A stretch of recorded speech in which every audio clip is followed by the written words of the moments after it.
So, what is the probability of a simple cell evolving by undirected natural processes? The probability of a single protein being formed by undirected natural processes is only 1 in 10 to the 164th power. That's 10 with 164 zeros following it. That's pretty big. The probability of life, a simple cell evolving by undirected natural processes, is 1 in 10 to the 340 millionth power. That is unimaginable. Here's an illustration to help demonstrate just what this means. Here we have one tiny grain of sand. It's been estimated that there are 1 million grains of sand in a half a cup. It would take 1 million half cups of sand to fill a swimming pool that's 6 feet deep and 30 feet in diameter. Now, if we took 1 billion of these pools of sand, we could fill Lake Tahoe in Nevada, which is about 22 miles long and 12 miles wide. Think you could find that original grain of sand we started with? We're not done yet. It would take about 1 billion Lake Tahoes to fill the volume of the Earth with sand. The probability of grabbing that original grain of sand out of the Earth filled with sand is 1 in 10 to the 30th power. It would take 100 million Earths to fill one sun with sand, and 1 trillion suns to fill our solar system, 10 trillion solar systems to fill 1 cubic light year, 100 trillion cubic light years to fill the volume of the Milky Way galaxy, and finally 10 billion Milky Way galaxies to fill the observable universe. Whew.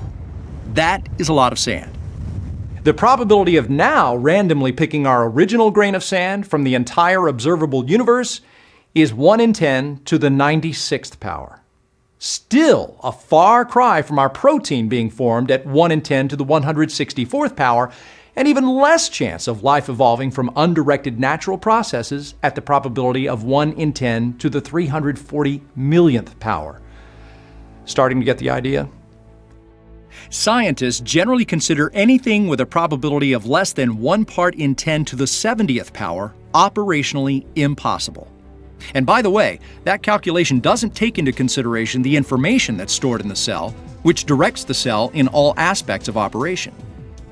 That estimate is solely the chance of chemicals combining to form something living.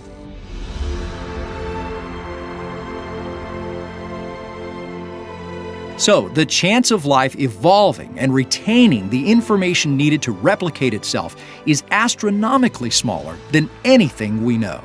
And that's only one organism. Think about what it would mean for millions of complex organisms to have evolved from an undirected natural process. According to information science, the probability is so small that it's deemed operationally impossible. So, knowing all of this, should the popular scenarios of chemical and biological evolution be taught globally as the only explanation of the origin of life and species? It's my belief that we're not opening our minds to the possibility of other explanations. Now, one of the most basic concepts you should have learned is that if observations and data contradict the theory you're testing, then the theory should be modified or abandoned. Unfortunately, this doesn't seem to be happening to the present, most popular model of origins. Instead, many scientists are trying to take information and make it fit the evolutionary models. But is that good science? Critical thinking is required to realize the information science aspects of this and to make sure that whatever scenarios you're coming up with do not violate the principles of information science.